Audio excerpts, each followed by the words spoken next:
What's going on, y'all? It's time to lose weight. It's time to get it in. It's 2023, the summertime. It's time for a thin waistline. It's time to lift up that saggy chest. It's time to show some skin, baby. Hey, listen. One of the most important things that you can do when it's time for you to lose weight and get in shape is to have a basic consultation. Get you a trainer or a nutritionist, sit down with them so that we can create a roadmap towards your goals. So you won't have to get a gym membership and just walk on a treadmill, looking around, intimidated, not knowing what you're doing, and et cetera, et cetera, et cetera.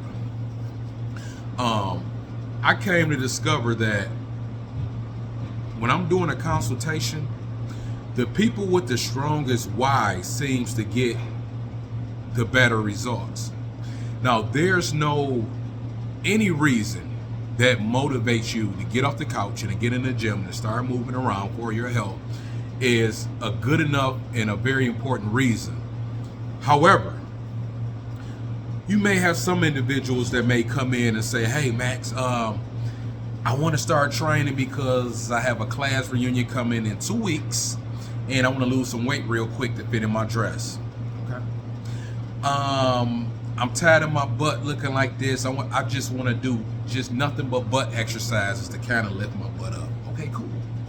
And those individuals are the ones that have come to the gym, and as soon as it get hard, as soon as it get challenging, or they use any excuse to stop coming. Why? Because their why wasn't strong enough.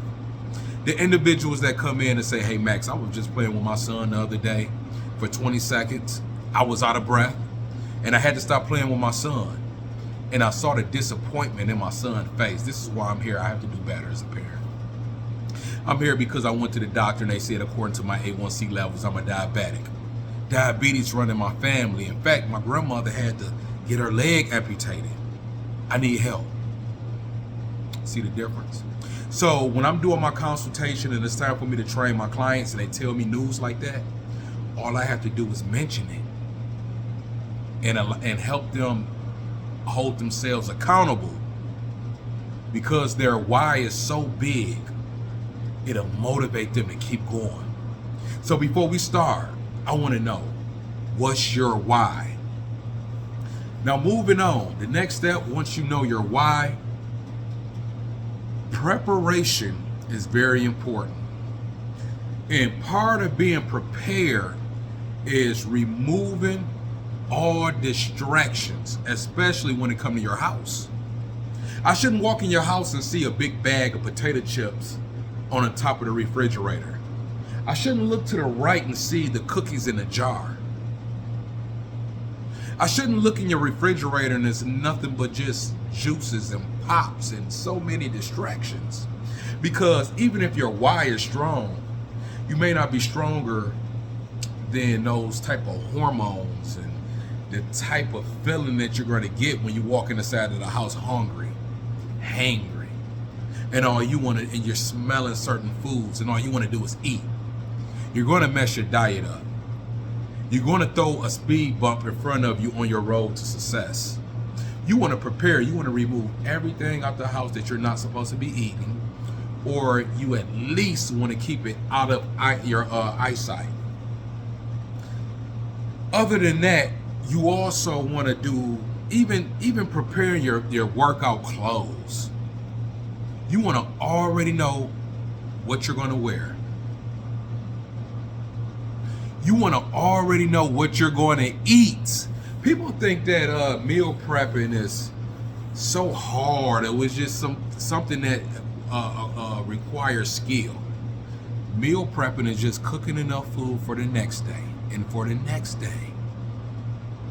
You can put your food in Ziploc bags. You can put in those fancy containers. Now, don't get me wrong. I don't like to meal prep for 5 or 6, 7 days. I like my food fresh.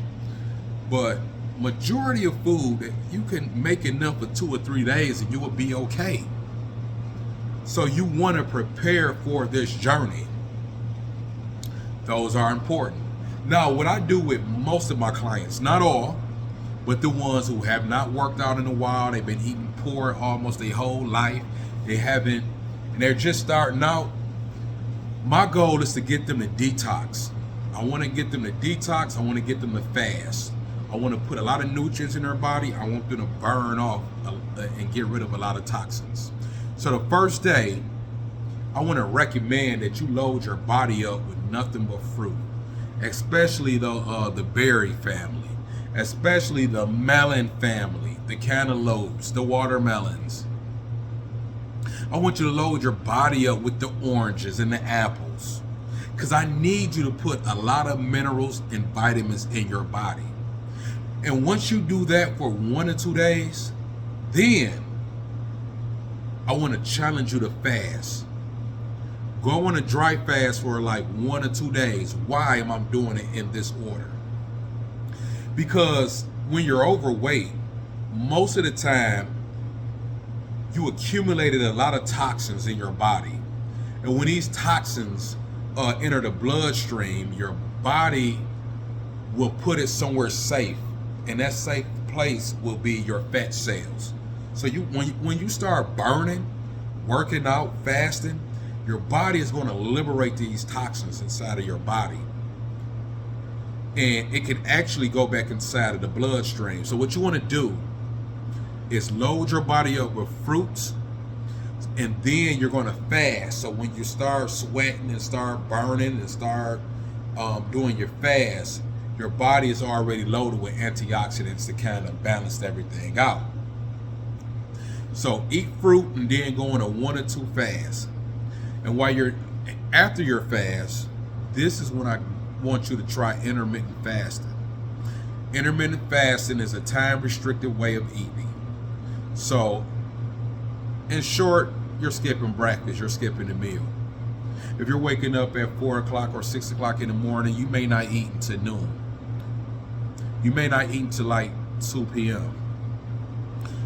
The only thing I want you putting in your stomach is something fermented. It can be sauerkraut. It can be our famous tummy torch drink.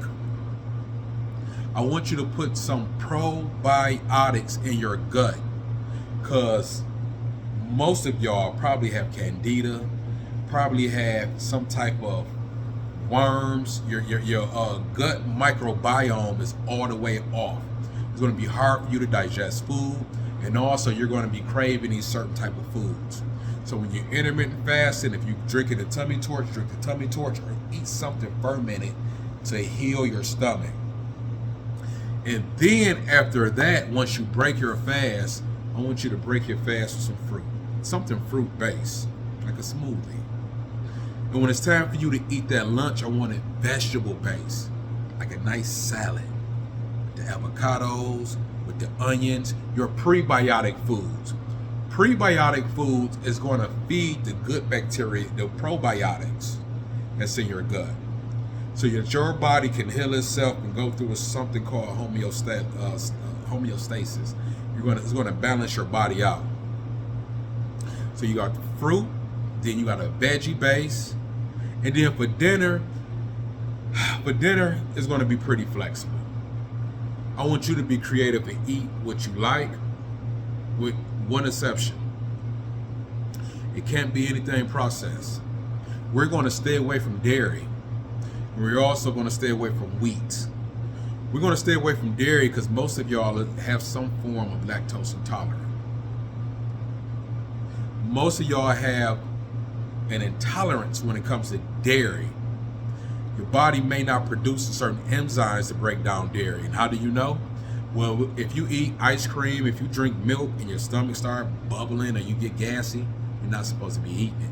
So it's going to be hard for you to burn belly fat while your body is bloated. We want to stay away from wheat. Why? Because most of y'all, some of y'all probably have leaky gut. Wheat, the corn, causes leaky gut. The lining of your gut is not absorbing a lot of the nutrients. So we want to stay away from wheat. All right? And make sure you eat enough.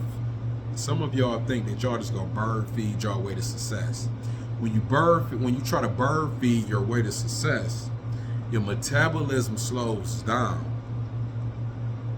So make sure that, especially if you're eating intermittent fasting, you want to try to eat as much as you can nutrient dense foods, and make sure to let your body know it's okay to speed up the metabolism because I'm putting food in the stomach. The next stage is this. Most of y'all just want to go and run and get on the treadmill and do cardio. I'm going to ask that you don't run away from weights. Weightlifting is going to help speed up your metabolism. Weightlifting is going to make you stronger. Weightlifting is going to help you burn fat faster and burn fat even when you're sleeping and not working out. Another challenge is I want you to try to aim to work out 7 days of the week. Even if you skip a day or you have an emergency, 1 or 2 days, fine, you still worked out 5. But honestly, if you can get a good 4 days of intense training, and maybe 2 days of moderate, maybe you go walking, you go dancing or anything like that, and you keep this up for 30 to 60 days, especially 90 days, then I promise you, you're going to be in the best shape of your life. Your stomach is going to go down. Your self-esteem is going to go up. And if you have any type of underlying health issues like diabetes or you're diabetic, next time you're going to go to your doctor, they're going to have good news. Keep going.